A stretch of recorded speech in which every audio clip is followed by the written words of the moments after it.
So I was hunting on Reverb a day or two ago, and I happened to stumble upon this interesting listing. So naturally, I click it, and instantly I'm disgusted by this thing. So this is an ES295. Well, actually a little bit more on that later, but that's what it's being stylized after.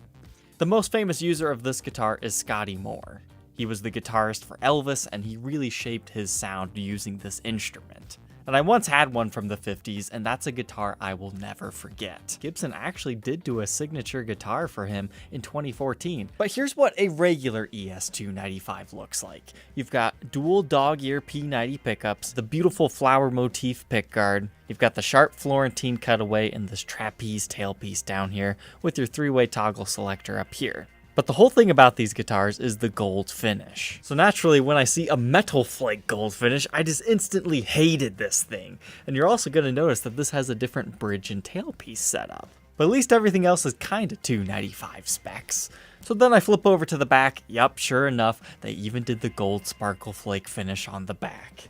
At this point, I'm ready to click off and move on to something else, but then something caught my attention. It's advertised as a Gibson 1955 ES175 conversion 295. Okay, now we're in a whole nother ballpark. It wasn't a 295 that was destroyed, it was a 175 that was upgraded. Just in case you're not familiar, an ES175, it looks like this. You've got the humbucker pickups, you've got the trapeze tailpiece, and you have the floating bridge that you can move.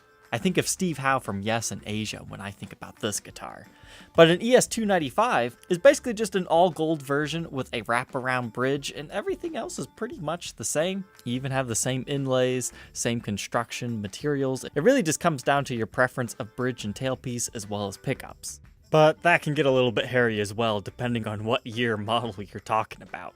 So this guitar started life like this. So that started to answer some questions that I had about this thing as to why it had the trapeze tailpiece. It's either that or they were kind of going for the Scotty Moore vibe, because he did his up like a trapeze tailpiece with a floating bridge. But it looks like instead of a floating bridge, they decided to do a set bridge. I don't know how I feel about that. It just kind of looks a little bit bare and naked. Would you look at that? They actually put posts in it. So they must have like put some sort of block inside there that enabled them to do that. So despite its faults, it's still kind of cool. I bet that metallic finish would look better in person.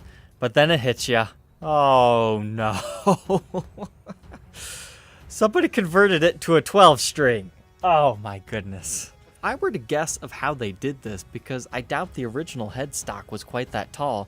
They probably just sawed it off and then grafted another piece of wood, tried to sculpt the open book headstock shape. If I was going to go through the trouble of doing all that, I would probably try to move the inlays up, that way it looks a little bit more symmetrical, as that just looks goofy being all the way down here. But they did it a slotted headstock style just to get away with using the original headstock with the extension. Then apparently they reinforced the body to take the extra tension of the additional 6 strings. So it's just kind of a weird butchered 175 that they did a bunch of modifications to make it a sparkly 12-string ES295. What's done has been done, so you might as well just enjoy it for what it is. Owners of it actually made a video playing it.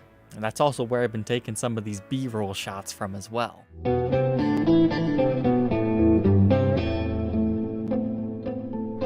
This is one of those guitars that takes time to warm up to. Seeing the finish in the video, yeah, it looks cool. You just need to enjoy it for what it is. 12-string 295, super ultra sparkly. You can get your rockabilly on. You can do whatever you want to do with the 12-string version.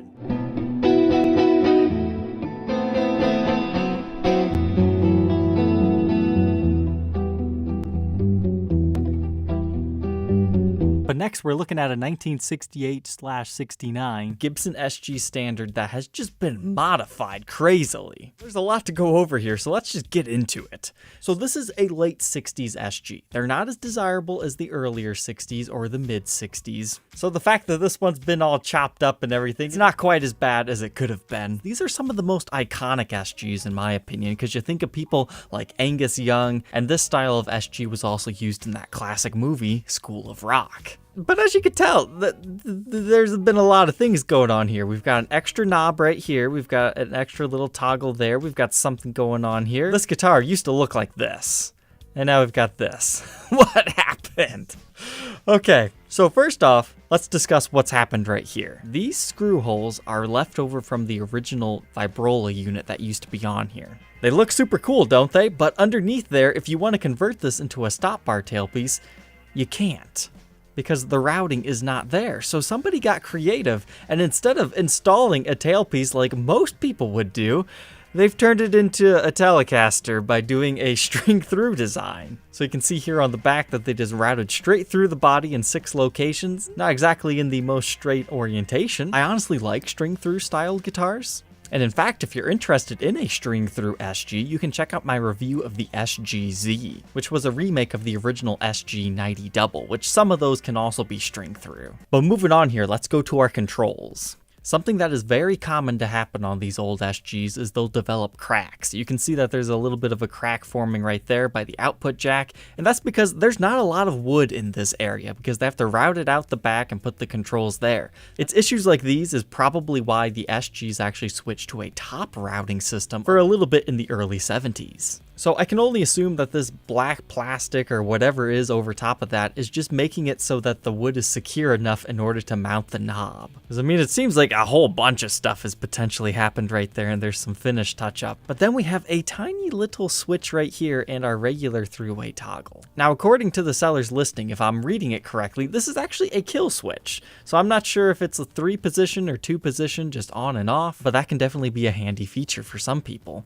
But what's going on right here?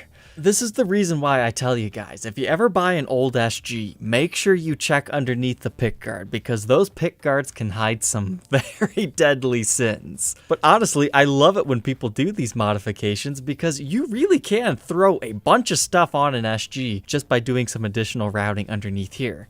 And what the listing is saying that this little knob is, it is a master volume. So if you have a kill switch right here and a master volume that takes priority over these controls, because apparently these are still 2 volumes, 2 tones, just in case you want to roll one of them down and not all of them. That little dinky switch right here reminds me of the Zappa SG. I think his uses something very similar to that. You can check out this review and demo of that guitar. But from this angle, we can see the strap buttons have been replaced with something modern. We no longer have the cool covers. For me, on these guys, it's all about the vibrato. It's about the covers. This really does look super stripped down, looks pretty raw. But that fretboard's looking beautiful. You've got some nice figuring within those inlays. And it would just be regular rosewood at this point in time. But going on up here, this is a very common thing that happens in like the late 60s. We're talking 68, 69. The Gibson logo will just flake off. This was a short-lived variation on the Gibson logo. It's a pentagraph inlay, and yeah, it's not uncommon for it just to disappear. The more you know, it is legit, even if it no longer says Gibson. I had a Les Paul Professional that had the exact same thing going on, and you see it all the time on these used listings. If all these other modifications and the missing logo weren't bad enough, look what's happened to this poor guy. That's a headstock break where they've damaged the front veneer. They had to replace the truss rod cover, and now let's look at the back. Ooh, the damage that has been done. So at least it seems to have been repaired okay. What they've done here is they've glued it back together, and then they routed out this channel right here and put a spline. That's a very common way for people to professionally repair these Gibson guitars. There's some guys that are like super against it. You don't have to spline everything, but I think a proper splining job looks great. I personally prefer it when they do 2 blocks instead of 1, but this could look a lot better with just some finished touch-up work. It was probably somebody that just needed it fixed, but they didn't necessarily care about the cosmetics, because you can definitely touch that up to make it look nearly invisible. Well, if you go for a solid finish like this. And on top of that, we also have Schaller tuners on here, so that tells you most of these modifications were likely done in the 70s. So what other sins could possibly be on this guitar? It's got the typical heel crack.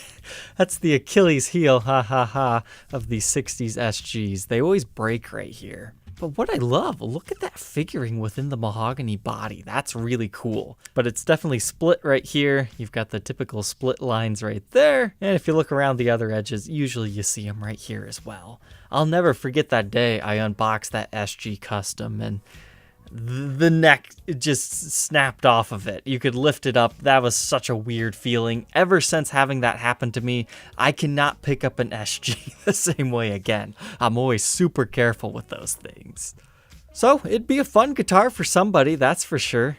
They're saying the pickups in it is a neck PAF reissues, probably like a 57 Classic, and we have a Duncan slash humbucker in the bridge. Strictly a player's guitar for somebody who wants to say they own a vintage SG. Alright, Troglodytes, I hope you enjoyed tonight's episode. Don't forget to like, comment, and subscribe, and we'll catch you tomorrow on the next one.